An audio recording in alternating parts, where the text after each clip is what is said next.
Good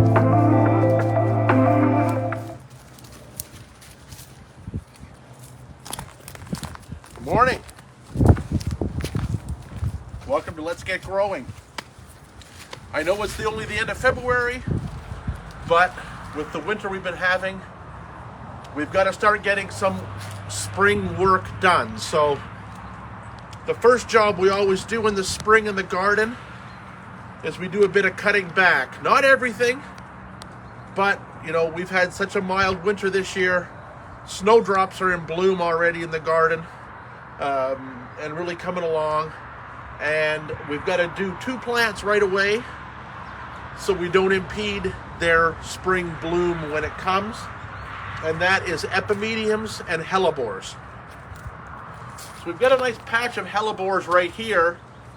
You can see there is still lots of good green foliage on it, but right at the base of that foliage is the flower buds starting to push up. Now this group is still not coming up yet, but others in the garden, we're actually seeing flower buds already, and we're just last week of Feb, so we need to get this job done. Hellebores, for the most part, hold their foliage all winter,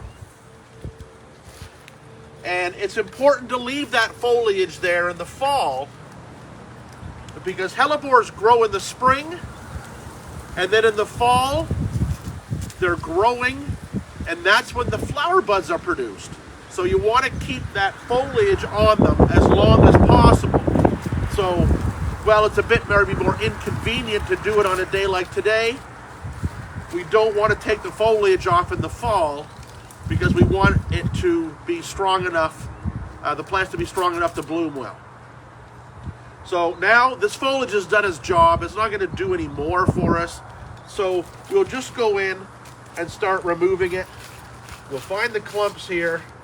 There's several clumps in this, and we just take it right down to the ground. As with other herbaceous perennials, everything above the ground is just foliage, not important. Here, back up, Lupin, let's show everybody here. Now, most of the cutting back foliage we do in the garden, we leave it in the garden. Hellebores are pretty thick and leathery, so that'll go to the compost pile, and it'll just keep this area a little tidier.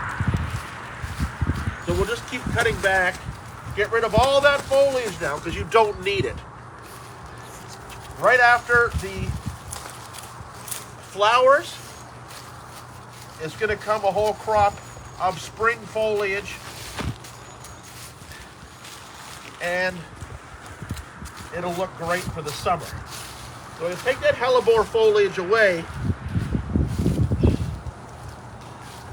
but I'm going to try not to disturb our leaf litter foliage that's there. We allow all the leaves from the trees to stay on the garden. We'll even add leaves from trees to stay, because that helps us build up a mulch layer that does everything that purchased mulch does. Keeps moisture in, keeps weeds down. As it breaks down, it feeds the soil. And we've been doing that for many, many years here, and we'll continue to do that. If this foliage on the hellebores would break down quicker, it would have stayed right in the garden as well. But as you can see, even though we're late Feb, and I'm just taking off the foliage, you can already see, I don't know if you can zoom in on it a little bit, Laura, but there's right here, there's the first flower bud from this clump of hellebores. So we get a couple of days this week in the teens, maybe some rainy, warmer days, and we're going to have hellebores in bloom in the garden, maybe in February, definitely in the first week of March. Here's another one. If you look at this particular plant, when I get the foliage away,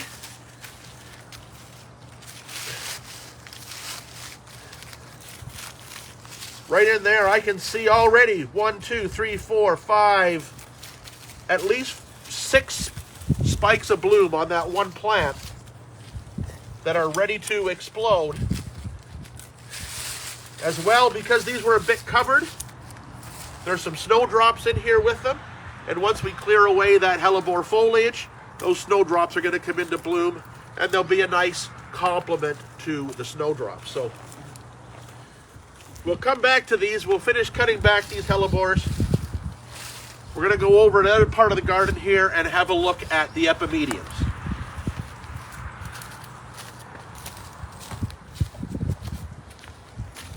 So in this area here, we do have a bit of a spring color thing going on behind me. You can see a nice sweep of snowdrops starting to do their thing. They'll keep getting bigger as it warms up. Still, they're very short, but they are open. So we've got a couple of hellebores here. And again, these hellebores are actually, not only are they coming up in bud, they're starting to show color already. So we're going to get rid of their foliage.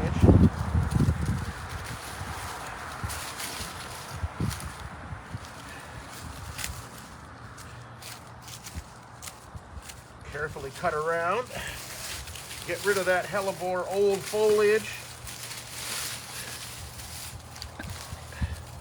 And again, right in there beside them, we've got snowdrops coming up right here. There'll be some crocus in here as well. There's a nice giant clump of snowdrops right there, just waiting for the sun to warm them up a little bit more. Hellebores right here. And then right beside it, we've got this sort of twiggy, messy clump. This is a patch of epimediums. Epimediums are another wonderful early spring bloomer. Very delicate looking plants, but they're tough as nails. If you have dry shade in your garden and you don't have epimediums, that's your first job on the list this spring. As soon as the garden centers have plants in them, buy some epimediums. They are one of the best plants we have ever planted for dry shade. They're mostly evergreen. A year like we had with no snow up until into December, the epimediums looked great. Couple that with the evergreen foliage of the hellebores. Beautiful winter scene when there's no snow on the ground. But epimediums bloom early in the spring. They send up their flower spikes before their new foliage is coming up, and just as the new foliage is coming up. So you want to get rid of all this ratty foliage now from the epimediums, just like we did with the hellebores. There is some green still here, but don't worry about it. It's done its job now, so you get rid of it. And again, just like the hellebores, take that foliage right down. You can get rid of it quite easily. And it's pretty delicate, you know, it doesn't have much going for it now, so we're just going to leave it in the garden. We'll just scatter it around. It's a big hosta back there. It'll cover it all up. The foliage will break down.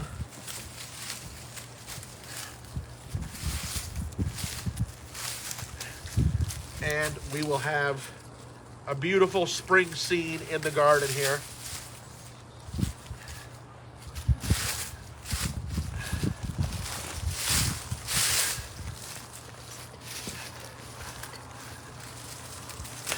If I had my hedge trimmers, that would make it go a little bit quicker. Actually, for this kind of stuff, what I like to use is I like to use my battery-powered hedge trimmers, and I can zip these things off in a matter of seconds and then keep moving on to other things.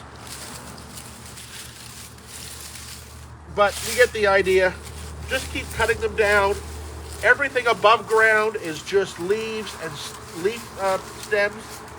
The rhizomes are underground, so you're not going to hurt anything by cutting them right to the ground. And the other reason I like to do some of this stuff at this time of the year is that on a day like morning like this, the ground is still frozen, and I can pretty much walk around all over the garden without hurting anything. As we watch these garden beds through the season, you'll see, if you've never visited our garden before, there is not much bare soil. In fact, we strive for no bare soil. So these are plants packed right in there. So there we go. We'll clean that up just to give you the idea. And there we go. And that's, again, that's as far as we do it. We leave that leaf debris there. We've got rotten apples in there off the apple tree, but that all feeds the soil. So we leave it alone. We're not going to go further back and cutting back other things yet, but you got to get these early spring bloomers done before the dead foliage and old foliage impedes the beauty of the plants. So be sure to do that. Make it a first thing job. This weekend it's got to be done, or this week. And there we go.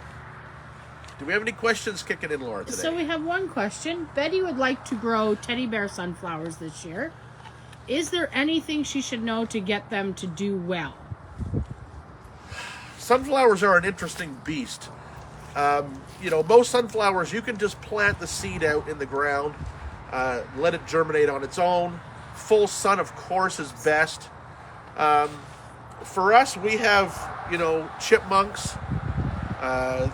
We have a red squirrel. We feed our birds sunflower seed all year. So putting sunflowers right out in the garden as seed is almost just like feeding the chipmunks for us. So we'll start them indoors. You've got to have them in a really sunny spot. They germinate very, very quickly, and they will stretch very, very quickly. So be prepared to get them germinated in pots, get them outside, maybe a week or so before you want to plant them out, or a week or so before last frost-free date. Quite short period of time indoors because they're going to stretch really quickly. And even the dwarf sunflowers like the teddy bears will do the same. Be prepared for whatever you germinate them in. You're going to transfer them into probably a 6-inch pot for a week or two before you're putting them out into the garden. Let them get a little bit of bulk. You just got to watch that stretching of the seedlings in the beginning. They will do that very, very quickly. You can replant those seedlings deeper, but you do need to watch for that. Any other questions, Laura? She'd like to know where she could purchase the seed locally. Locally, I don't know about locally, but a good Canadian source is West Coast Seeds. They are in Canada, they're in BC.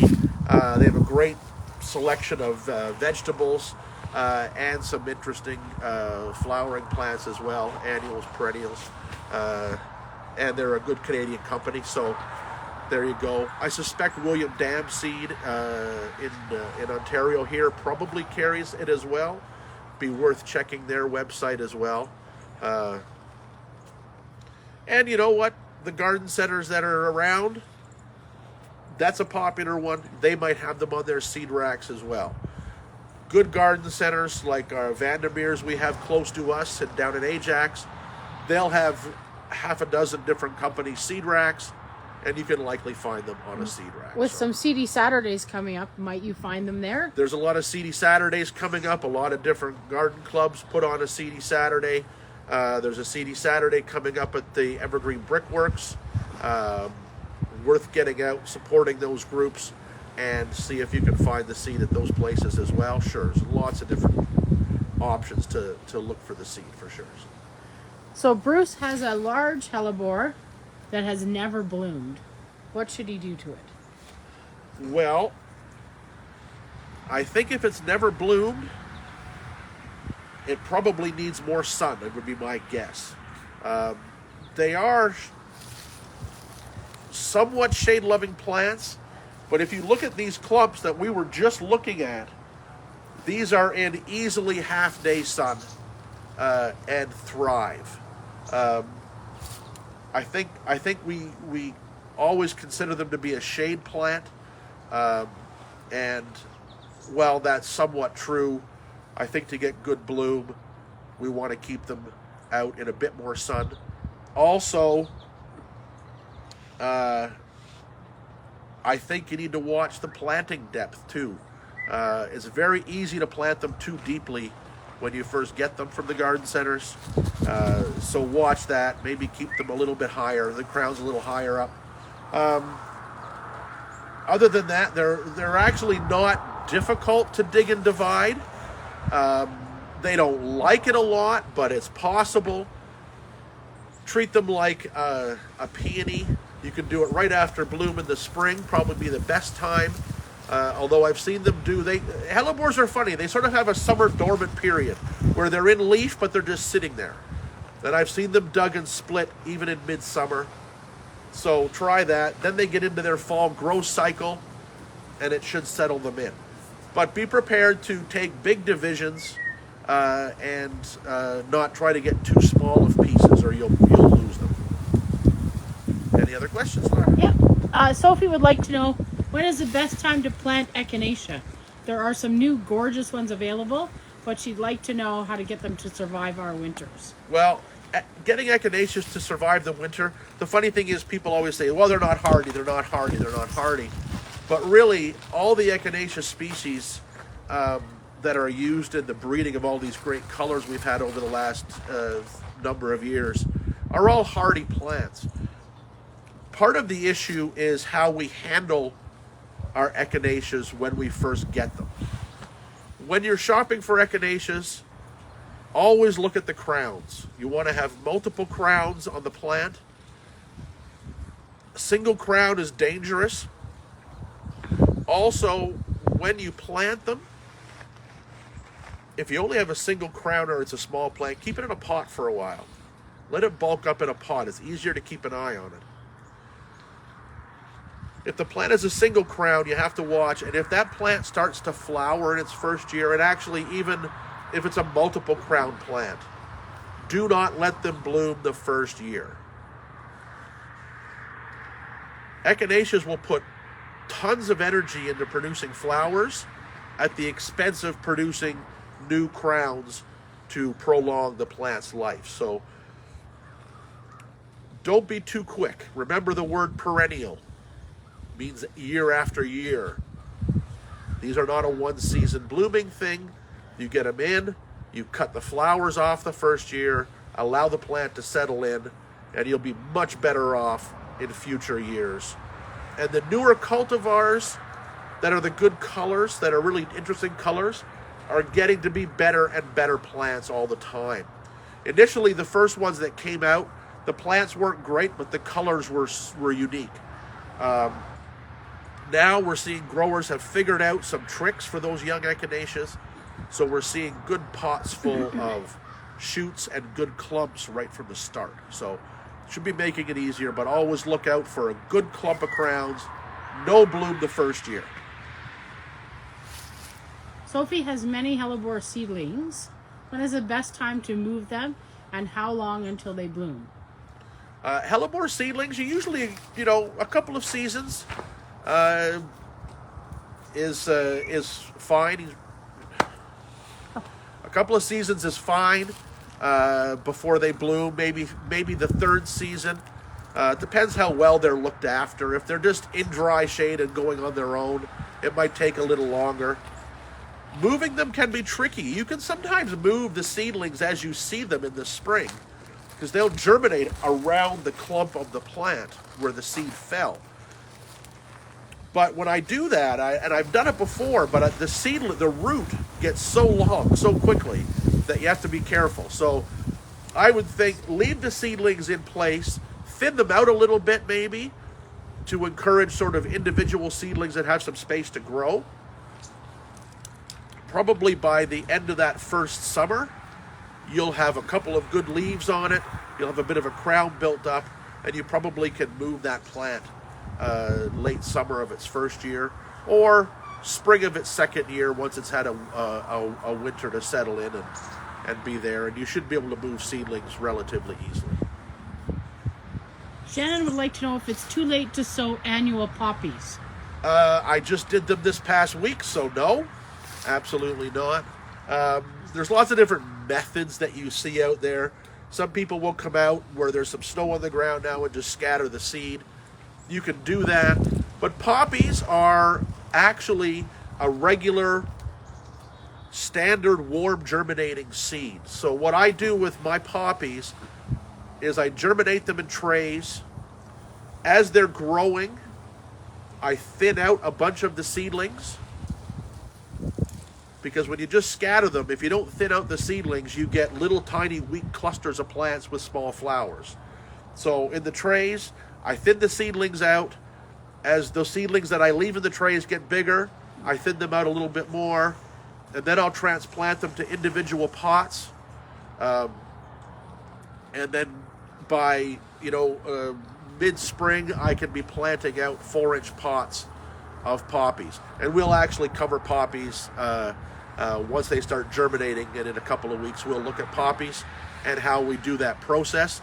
That way you can place your poppies where you want them, and if you space them properly and keep the seedlings to an individual, you get much bigger, more robust plants and bigger flowers. So it's really worth doing it that way, for sure. Can you tell us when CKDO Let's Get Growing will start up? Let's Get Growing will start up round about the 1st of spring. So I think it's about, maybe the 3rd Saturday in March, when spring rolls around, is when we start. We'll post that on Instagram and our Facebook page for everybody as we get a little bit closer, but it's only a few weeks away. And when can you start setting up the greenhouse and start seeds, etc.? Cheryl would like to know. You know what? With the way the weather's going, I'd be thinking about doing it now. Your cool season stuff, your lettuces and things like that. Yeah, I mean, I sowed all my lettuces and some of my other greens already. They're in the greenhouse now. They're in a cool corner of the greenhouse. I don't put them on any warmth. They're right up close to sort of the end of the greenhouse where it's much cooler. They'll germinate there. They'll be strong seedlings. We'll transplant them, let them grow in the greenhouse for a bit, then we move them to the unheated greenhouse. We always shoot for planting those early greens the first week of April. We don't always get to do that, but maybe this year, the way it's going, we just might. So, I'd be thinking about getting those greenhouses ready. Our long-range forecast looks really nice as far as temperatures go. Not too much really cold. And on those really cold nights, you throw a little micro furnace in there just to sort of take the edge off of the cold. But for the most part, it's looking pretty good to be thinking about it. Yeah. And finally, Betty would like to know: do you cut back rhododendron in the spring? Rhododendrons we don't touch right now. Rhododendrons after bloom, we deadhead, we pinch off the seed heads, and that's when you want to do any pruning. Unless you've got a broken branch or a damaged branch right now, you leave them alone. They're going to do their spring bloom, and then you tackle them. Do it right after they bloom, and then they've got the whole season to put on some new growth, and then that new growth will bloom next year. All right, that'll wrap it up. It's a little chilly this morning still, so we're going inside. Thanks for watching. You'll be able to see this again on our Facebook page and our YouTube channel. If you subscribe to that, you'll be able to get all of our old videos as we put them up. And for those travel-minded, we've got 6 spots left on our Chelsea Flower Show trip. It's going to be outstanding. RHS is starting to preview the gardens and things for the Chelsea show, so have a look at that, masonhousegardens.com, and we will be back next week with lots more Let's Get Growing.